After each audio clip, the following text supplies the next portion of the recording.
Chicagoland weather forecast from the 1 Hour Heating and Air Conditioning Weather Center and our meteorologist, Steve Williams. Today, partly sunny with a high 87, partly cloudy tonight, low 71. Clouds and sun for tomorrow, breezy. Strong thunderstorm could bring some hail and damaging wind, the high tomorrow at 89. I'm Steve Williams on AM 560, The Answer. 69 at O'Hare, next news 8:30. Chicago's Morning Answer continues next on AM 560, The Answer. Make sure to check out the Income Store live video stream of today's show right now at 560theanswer.com. This is Chicago's Morning Answer with Dan Proft and Amy Jacobson on AM 560. The Answer.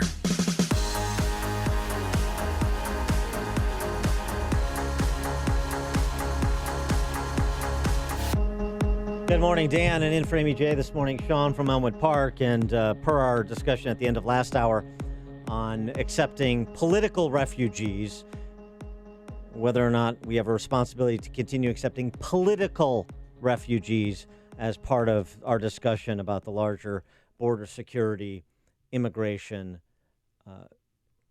issue sector. We got a response to what the left is trying to do, just Cloward Piven exclamation point.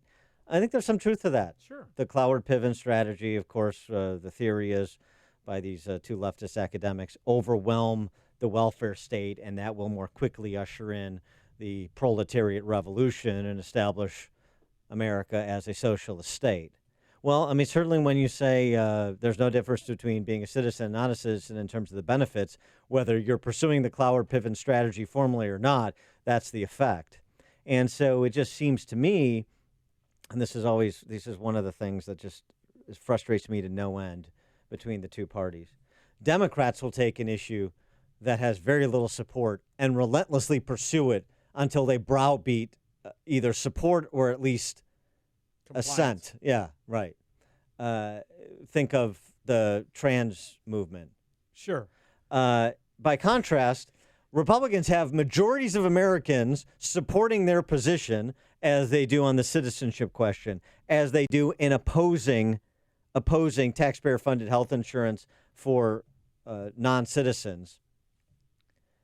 And yet, other than President Trump intermittently, amid all the other daily issues he addresses, there is not the relentless prosecution of the case, despite this being a crisis at the border and that has moved immigration up the issue matrix to, neck and neck with healthcare just below the economy. It demands a concerted messaging strategy and subordinate complementary tactics by the president and congressional Republicans. And I don't know exactly what they're waiting for. Well, they don't have one. What are they waiting for? They do have one. Absolutely, they do have one. President Trump has laid it out multiple times what he would like to see, the changes he would like to see in the nation's immigration system. He's also been willing to deal on funding for border barriers in exchange for permanent status for DACA designees and even those who were eligible who did not secure the DACA designation. So he absolutely has, and he can restate his positions, which have all been reasonable and enjoy general support, particularly if you wouldn't attach his name to it. They'd be even more popular support. And while also, at the same time, dissembling the actual positions of the left, what you saw in the debates the other week. Because it's better to run on the problem than the solution. Come on, man. You can do both. And that's what I've just suggested. And that's what you lay out in a 20-minute address to the nation.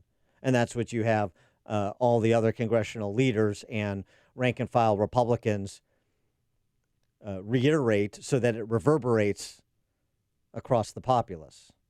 I just don't see it as that complicated. I see it as woefully obvious. For more on this topic and 2020 politics, we're pleased to be joined again by Jazz Shaw, weekend editor at hotair.com. Jazz, thanks for joining us. Appreciate it.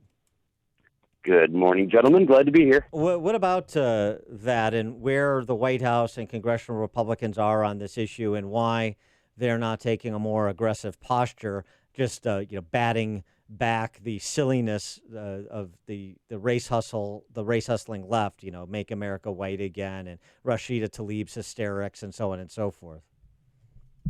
I'm going to disagree partially with what you're saying. I think that message is there, and if you go to individual speeches made by some Republicans, by conservatives. If you go to the right outlets, that argument is being made.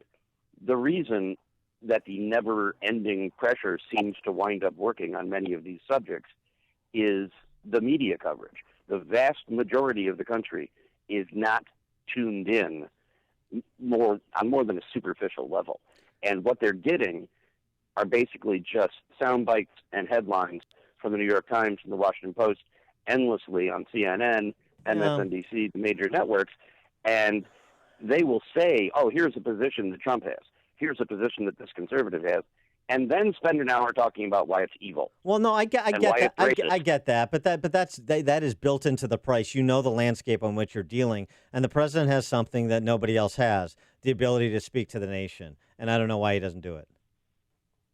Well, I think he does it sometimes. He could definitely use to do it more, but I think you already touched on one problem. He has so much on his plate. He's going back and forth with North Korea. He's dealing with Iran. He's dealing with Turkey. He's dealing with Venezuela imploding. 900 different domestic issues. But the problem is, peppered with questions about it. It's hard to stay focused on one. Well, Jazz, I appreciate that. I don't mean to interrupt, but this was the core deliverable of his campaign. Border security, or certainly one of, if not the core deliverable. And so it's got to take priority, particularly 13 months out. It's got to take priority, and particularly in the face of the antics of the socialist Spice Girls and the rest of the left, including the press corps. I would say that he has done, to borrow a phrase from the previous president, with the phone and the pen, about as much as he could possibly do. He gets challenged in court on every action at every turn. Right. And the big stuff really needs the cooperation of Congress, and having lost control of the House, we're not in good shape there. Now, Jazz, before I get started, coolest name in media, brother. Yeah, Jazz Shaw is a cool You kidding name. me? Way better than Walter Cronkite. I'm a big fan. But listen, you wrote an article in Hot Air yesterday about another way he's being attacked, as the communist and shame to my heritage Cuomo actually enacted a law that allows Congress to go after his tax returns. I mean, not only is he being attacked on his, and I disagree with a lot of Trumponomics. However, he is definitely under assault, and now you've added the fact that laws are being written as weapons specifically against this guy. Does he have any chance of not having his tax returns subpoenaed and disclosed by Congress? Yeah, we spoke to one attorney yesterday afternoon, offline and off the record, who said that so long as he gets his lawyers, and he has plenty of them in New York, in motion quickly enough, they can get into court and challenge this as a bill of attainder, which basically means writing a weaponized law to go specifically against one person or one group of people instead of laws that apply to all citizens. And that's a pretty good challenge. Even if it loses on the first round, they should be able to at least get an injunction to prevent it from going into effect until the appeals are heard. And that could carry us well into next year. So, yeah, there's a chance. The question is, will he do it? He's certainly been litigious enough in the past. As I said, he's got a big legal team. I would expect by the end of the week, that's probably going to happen. Some other news, and this is, we all wait with bated breath for Bob Mueller's appearance before Congress next week. At least one key witness in the Justice Department's Inspector General's investigation into potential abuse of the FISA court came forward as the inquiry was winding down.